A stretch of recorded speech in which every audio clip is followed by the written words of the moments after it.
Hi guys, so we are going to start with the Python coding, in which it is assumed that you have already installed Anaconda Navigator as the first step to do, and all the Python versions have already been set up, and so now you can easily go to the start menu as you can see, and just type Anaconda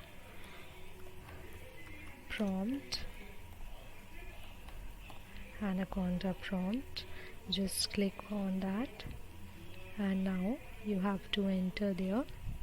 You have to open the Jupyter notebook, so just write Jupyter notebook and just click enter.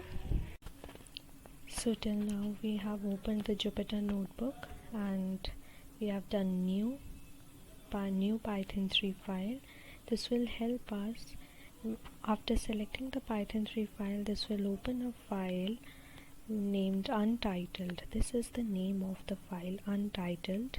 You can also change the name of the file by writing Python calculator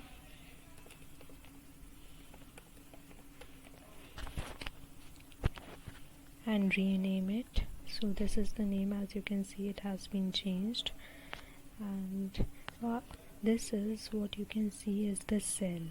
This cell will be used for doing the Python coding, and whenever we want to run this cell, we'll be clicking on the run option, or for the shortcut key we will be using shift plus enter. Whenever you do shift plus enter, it will show. Just click on the cell and do shift plus enter. This will bring more cells so that you can do more of the coding.